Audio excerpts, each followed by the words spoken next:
And we are back, ladies and gentlemen. Appreciate y'all for tapping in with us. Voch Lombardi, Brian Broaddus on the Doing All Right. Crown Global Media is on the way. Y'all be sure to stay tuned. Oxnard, 21st, July 21st through the 29th for me. Brian's going to be out there a little bit longer. And we'll be updating y'all as we do all this. Follow us at the handles here. Brian. Yes, sir. You said you had something for me, man. You know, we had something for the people. I'm sure it's going to be fantastic, Brian. Also, they should be looking out for the website soon. The website's coming soon. Coming soon. I actually, behind the curtain scene, pull back the curtain, I had Voch write his own bio for the website. So I just wanted to make sure that everybody knows that if they read your bio, it's like, boy, it sounds like a great guy and all that. Voch wrote his own bio. I just wanted to make sure that the folks out there know that. Yeah. So because when you click on about Voch, you could see and by the way, what glorious pictures that we had that this graced our timelines. Like I said, I was just amazed of these glamour shots that we had. But anyway, thank you. I gave Voch an hour to write his bio. And he actually did it in 20 minutes. So I appreciate him very, very much for that, sir. Thank you very much. Our glamour shots got 1,000 likes on my Instagram so far. Oh, there you go. Good job. And yeah, the bio was Brian. Yeah. Hey, do you have a bio for me? And I was like, what's the deadline? He said, you got 60 minutes. Yeah. I'm stopping everything I'm doing to get this damn thing, Brian. But we got it done though, man. We got it done. So we got it done, and I'm really excited about it. It looks super clean. There's a lot of information on there. It's going to house our podcasts, not only the ones that Voch and I do, but as we grow as Crown Global Media, we're going to add more to it, more content with the stuff with the draft stuff will always be there. The fantasy football, things like that will always be a part of Crown Global Media. So really excited again, as always. You always hear me say that. But man, this thing's coming along. Our studio got all painted today. God, it looks beautiful. Look at us, Brian, bro. We're doing 1,000 on Instagram, Brian, bro. Yeah, look at that, man. Amazing. We're doing 1,000. It's amazing what you take a black and white picture and make it 1,000. But yeah, no, got our building all painted today. Got our studio all painted today. Excited. Went in there, man. It's beautiful. It really, really is. I can't wait. Equipment coming from overseas. Tables and mics and all this stuff that we've. Cameras. I mean, we're going to do this big time because I just believe in, and I know Voch shares the same thing with me, that this needs to be done right. The content needs to be done right. And we want to do it for you guys out there. It's important to me. This is my last chapter. I don't mean to be that kind of guy, but this is the last rodeo for me. And I'm going to see this thing through because I'm really excited about the project of it, but we're going to grow this thing. We really are with your help. With your help out there, we're going to grow this thing to be big and provide the content that you as fans deserve. And that's why we created this thing. And so I'm so excited that just every day gets me a little bit more fired up about it. And so I just can't wait to get it going.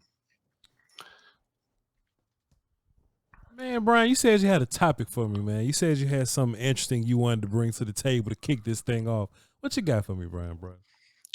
You know what? I was giving that some thought about the guys. You mentioned yesterday. If you watched yesterday's show, and thank you for doing that as well. You mentioned the guys from days gone by. Can you get the same production? Can you get the same production? Are there any guys that you're worried about that you feel like you're counting on them to be really productive? And they might not be.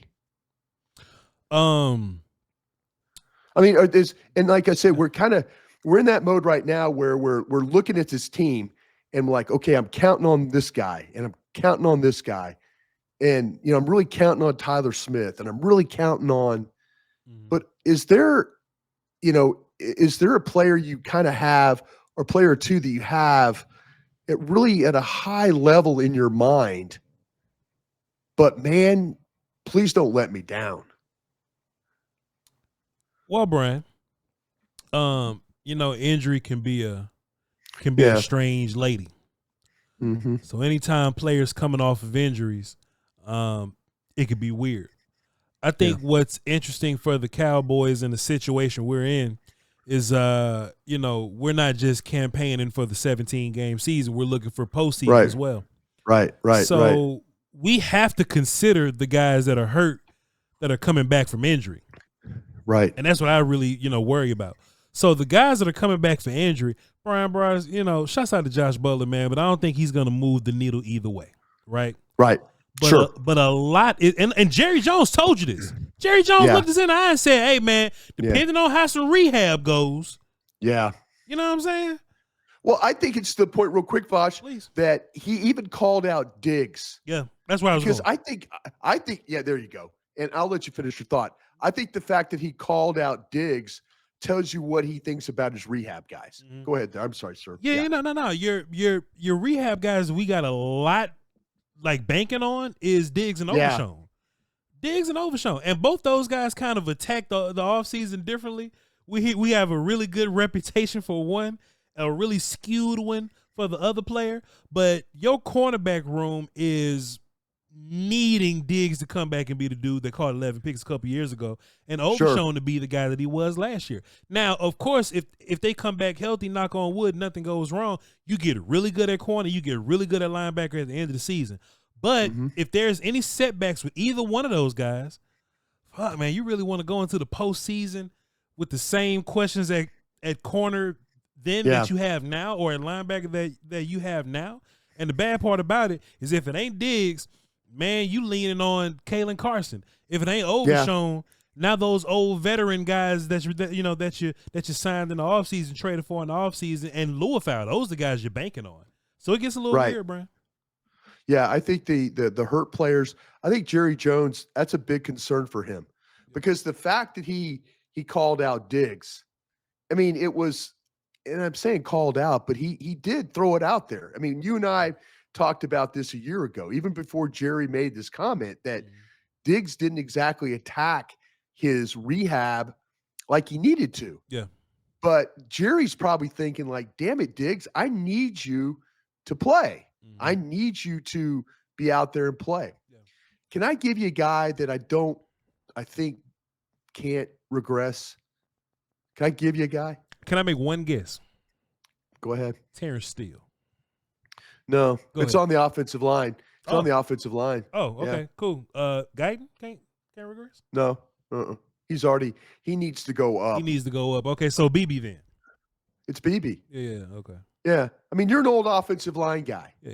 You know, your center, he played at a pretty nice level for you. Got better. You did a really good video of him, combo blocks, stuff like that, how they worked all that, the angles and things. He got better. Every clip you showed, he got better. Yeah. This team, if they want to really be good on offense, if they want to be good, and I was looking at stuff today on Pro Football Focus. Those guys hate me at Pro Football Focus. The guys there, but I think John Owning and I get along great, but I think the other guys don't like me very much. That'd be all right. But I was looking at something, and they were breaking down the tiers of where offenses are, and one of the things they had about and it happened to go from 2022 to 2024, where their offenses were. And I'm saying this in a long way. And it encouraged me in a way where it was the Arizona Cardinals fell under the run the ball well, need to figure out how to throw. That's the category they were in. So all of a sudden you take their line coach and you're like, whoa, wait a minute. Their team is in that category of, hey, run the ball well, need to figure out how to pass. I'm like, all right, this is cool. We got an offensive line coach coming in here. They've already established this is how we run the football. A lot of it has to do with the quarterback being good, Connor being good, but they run the football. So that gave me encouragement. But I was just sitting there thinking about BB, and we've talked about him, but BB, he can't regress. Yeah. He can't regress. BB, honestly, if they want to be really good running the football, BB's got to take a step up. He's got to do some of the more of those things that you were showing so well on the tape, the combo blocks, working, him and him and Booker and those, and they've got to be. He can't go out there, and the Cowboys are playing some very good opponents. We all know that. You don't need me to tell you that, but you don't need him to take a step back. If this team is going to run the ball effectively, Cooper Beebe's got to be that guy. Yeah. He's got to be that guy that, whether it's point of attack blocks, second level blocks, combo blocks, deuce blocks, whatever you want, reach blocks, scoop blocks, whatever you want to call it. He's got to be on point. He has to be on point, because I think the guard to his left and the guard to his right are going to be pretty damn good. But he's got to hold his end up of the bargain, for this team. Whether, like, say, second level, get up there on second level, cut somebody off, reach a wide three technique. Yeah. He's got to have that kind of growth that, all right, there we go. That guy he got better. He was one of the better linemen. When we start to talk about, well, who are the best five? Well, you're probably going to name Smith, and then you're probably going to think, whoa, how about, is it Booker? Is it BB? Who is it? You're going to name them off. You need BB to be one of the two best linemen on your line. In my opinion, he can't regress. If this offense is going to be good up front, he can't regress. I think he'll be just fine, Brian Broaddus. I hope so. I think he'll be so much better than what he was last year. Simply because playing center for the first time ain't no nonsense. You know what I'm saying? And what he was able to do playing center for the first time gives me a lot of hope that he'll be good to go right there. Now, you're not wrong. Yeah. In order for this thing to happen, is you need to be strong at center, and you want to be strong at both your guards. So you want to be able to move A gap to your will. You want to be able to deal with those B gap guys, run game, passing game. Yep. Easy as you want to. You're not wrong. I just don't see BB taking any steps back, Brian Broaddus, because two things: strength and ass whoop. Yeah. Strength and ass whoop will get you through a rookie season. You know what I'm saying?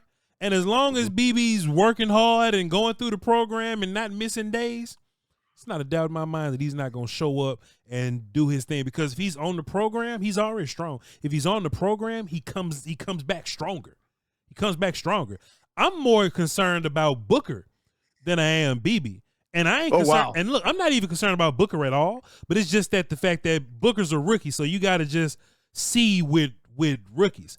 Once I've seen your rookie campaign go off well, I thought Booker was a smidge better than Broaddus last year. Just a smidge, right? So with improvement, I think he'll be much better. You mean BB was a smidge better than, you said Booker. What I said. Pardon me. Cooper BB last year in his rookie campaign is better than what Tyler Broaddus was. It's a lot of Tylers, my bad. I got you. It's better than just a smidge better than what Tyler Broaddus was, simply because BB could fall back on being powerful. Man, it was a couple of plays in the Buccaneers game. BB was moving Vita Vea by himself. That was part of my highlight package. Man, Broaddus ain't doing that. No, hell no. Broaddus ain't doing that. So if BB comes back the second version of himself, good. No doubts about Tyler Smith at all.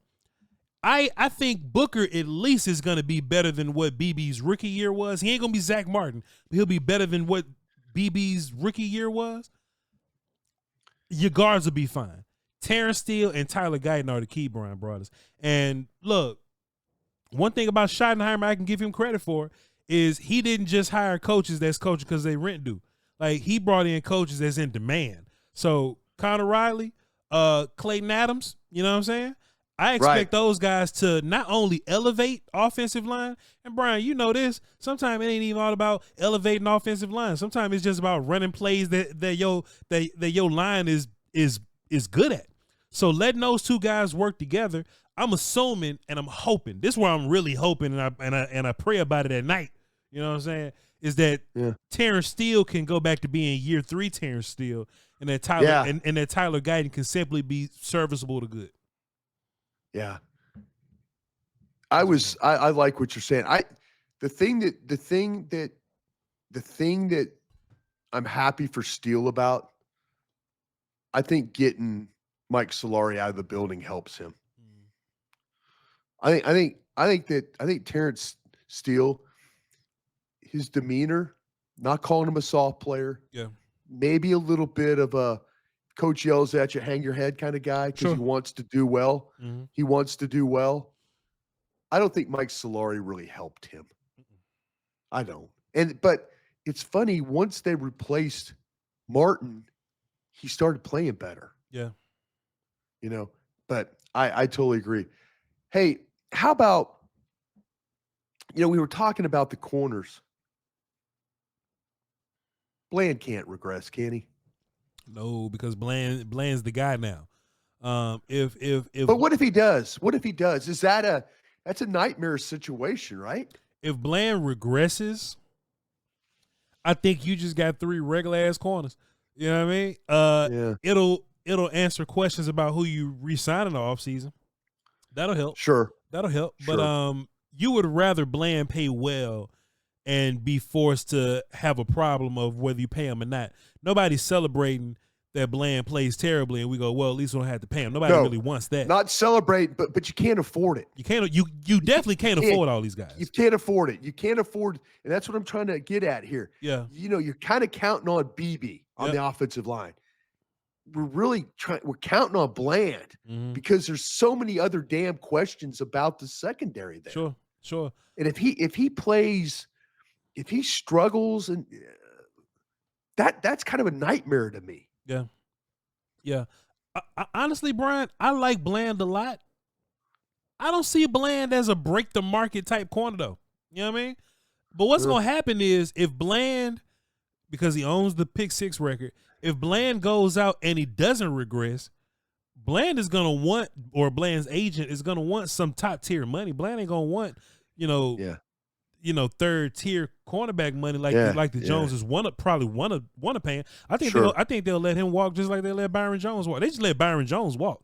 Like the Byron Jones thing, absolutely, like it wasn't even a fight. They just let him walk. So if I think regardless, Brian, just like contract wise, I think he's out of here regardless. But that contract conversation depends on, does he go backwards or not?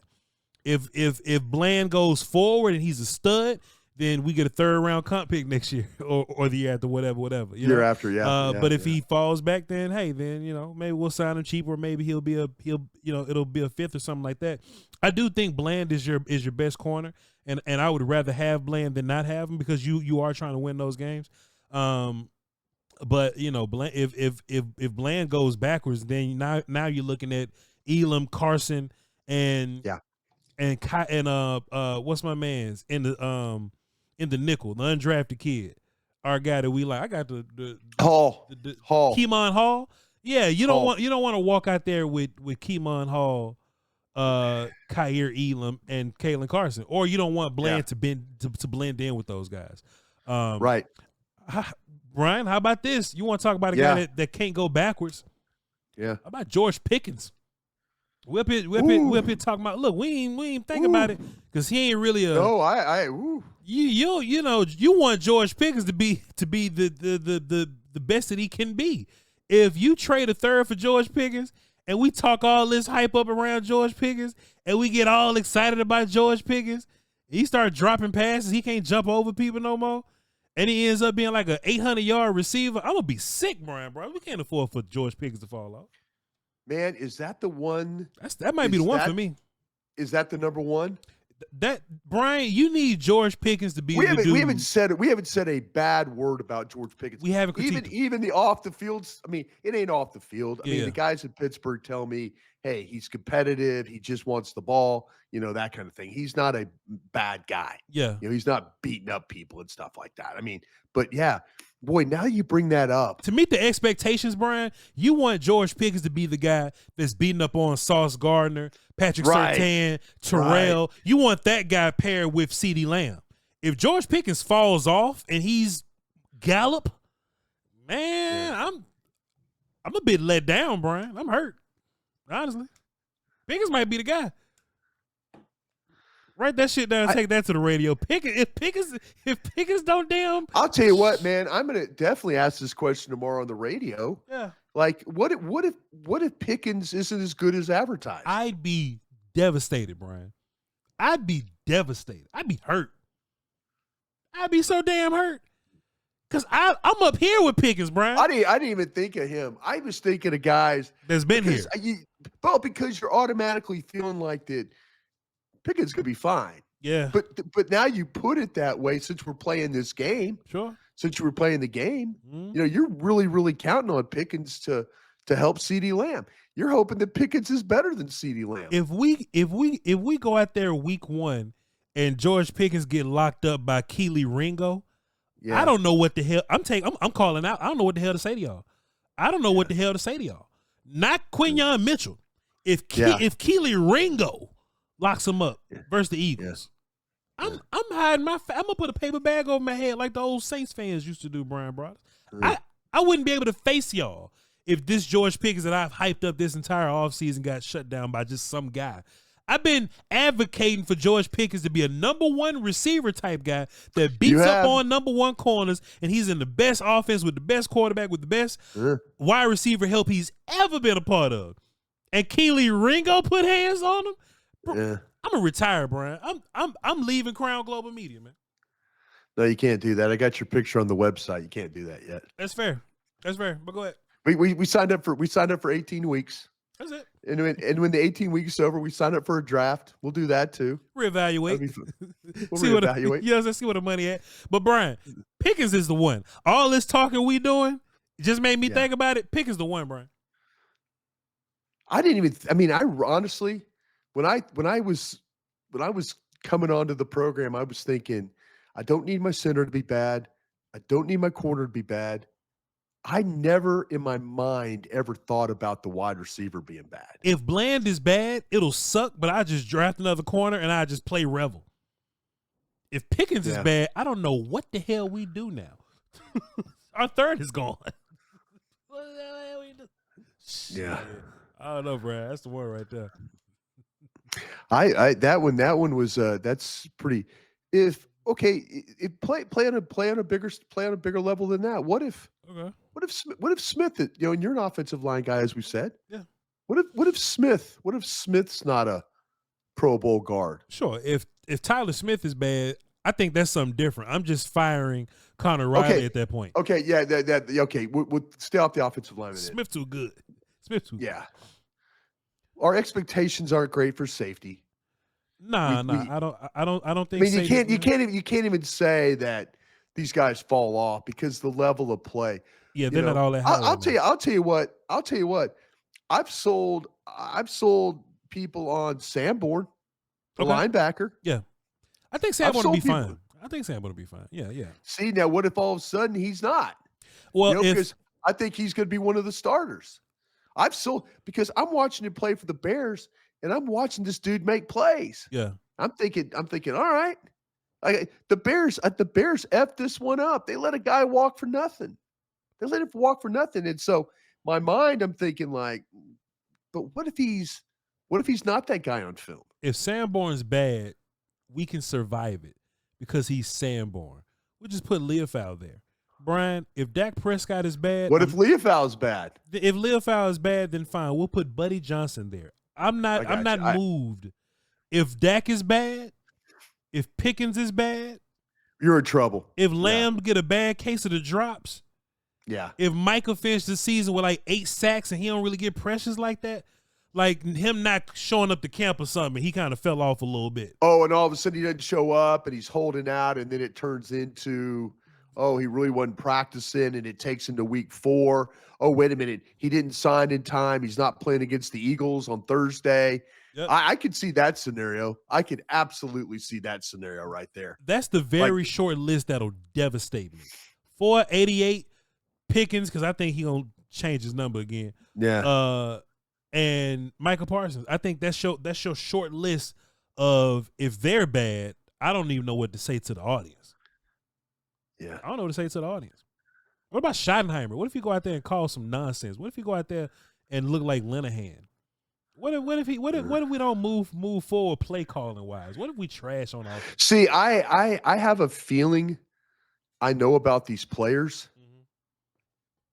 and I can't even say, oh, go back and watch Seattle and go back and see what Schottenheimer did in Jacksonville and the Jets. And it's gonna all be new. It's gonna be brand new shit. Yeah, that's what I'm saying. But in my heart, I don't know what to expect. Nope. I don't know what to expect. I will say this though. That sucks.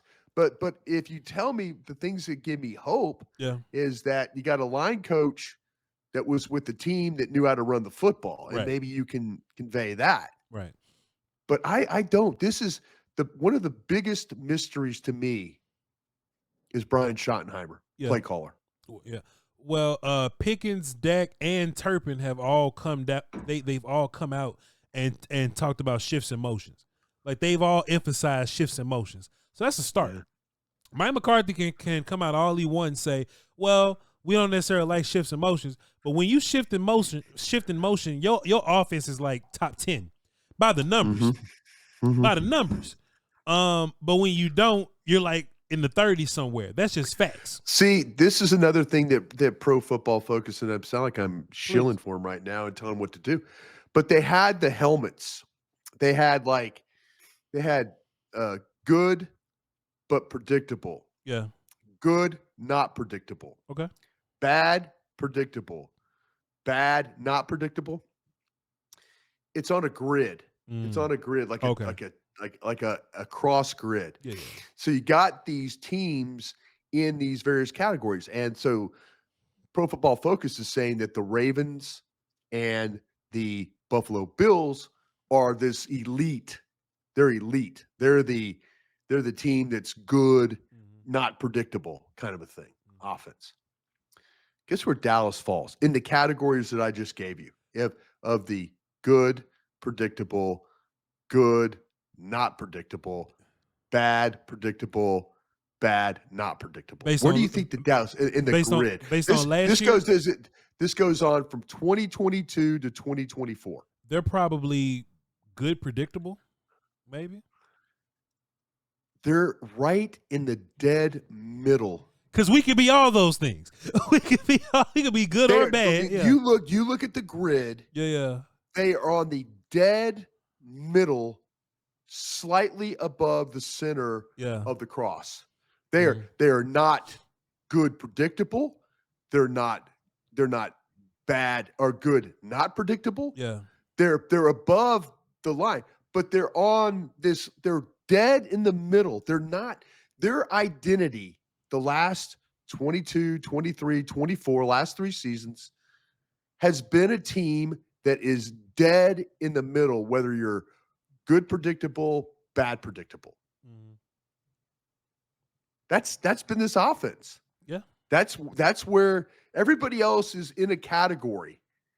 Dallas is in a category. It's not a category. They're right in the middle of the cross, right in the middle, because they don't have an identity.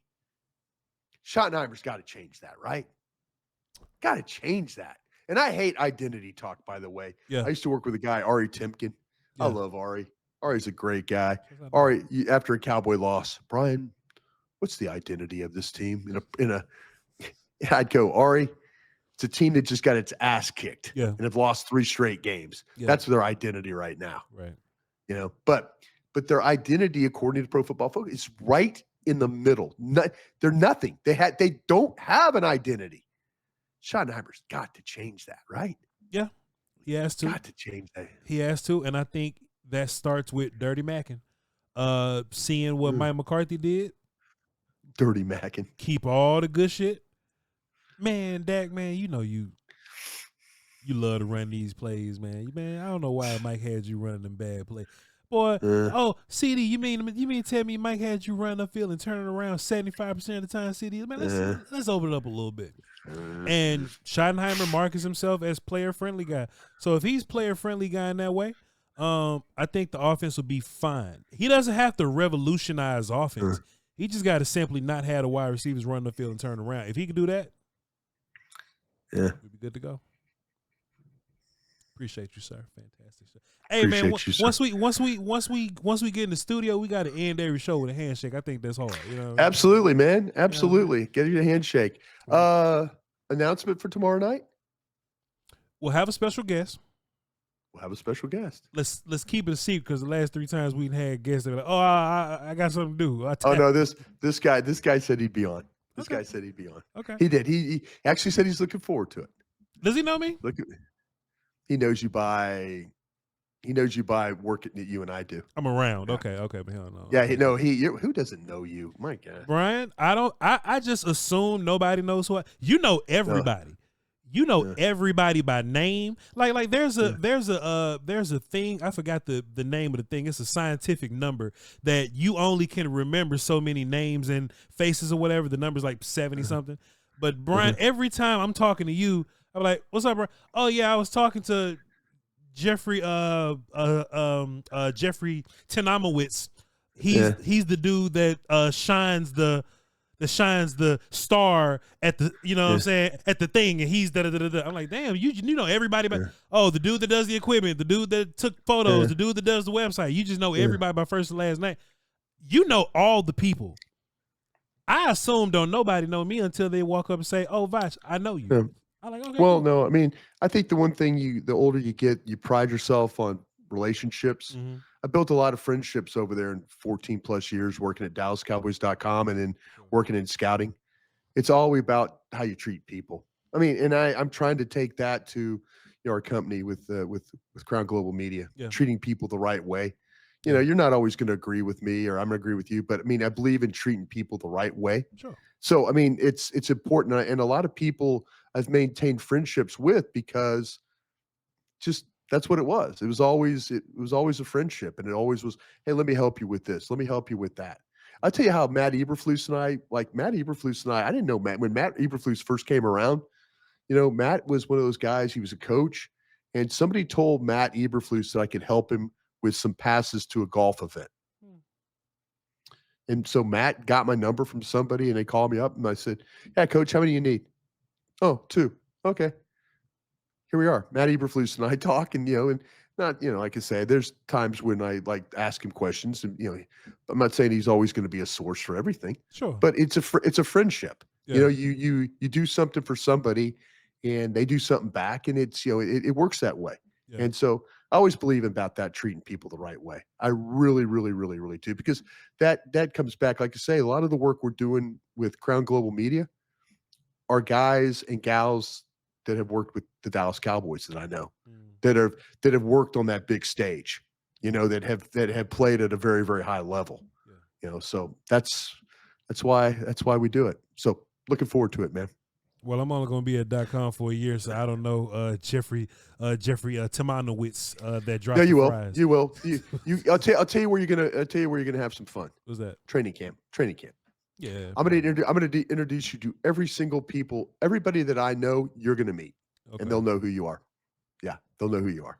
Okay. I guarantee you, somebody will go, "Oh man, I like your work." They might see you from afar, but I've always, hey, well, nice to meet you, that kind of thing. Brian, something that'll be really awesome is if you play the other side of the street and you walk around and gallivant with me and shake hands with the YouTubers, because they got a lot of respect for what you do. And I would love that. I walk along the fence. I do love to walk along the fence and talk to people and stop. Yeah. So and I'll tell you what, sitting up in the stands is not a bad thing either now too. Sure. So if you see me up in the stands, come on and sit up there with me, man. We'll watch ball practice together. I'm going to be doing a lot of, moving around, because I'm not trying to see, kicking teams and all that. Yeah. But when we get to competition, O-line stuff, I'm down on the field, Brian. No, absolutely. You'll get some good views. We'll do it right. We absolutely will do it right. We'll do it right, ladies and gentlemen. Y'all be sure to tap in July 21st to the 29th, because we doing that. Doing all right. Because we're doing all right. You know what I mean? VOCHLONBARDIBRYN Broaddus. We're going to talk to Brad Sham tomorrow, the voice of the Dallas Cowboys. Oh, how about that? All right. Voice of the Dallas Cowboys going to be on our show tomorrow. Assuming he don't flake on us. And if not, we're going to have Pussy King up here. He'll be here. If not, we're going to have Pussy King up here. Brad will be. I was trying to get him tonight, and he's like, "Hey, I got a dinner. Can we do tomorrow night?" And I said, "Brad, anything for you." So the voice of the Dallas Cowboys, Brad Sham, on with us 8 o'clock tomorrow. Looking forward to it. We'll work on it. Y'all be sure to tap in with us. Y'all hold down until next time. We love y'all. Crown.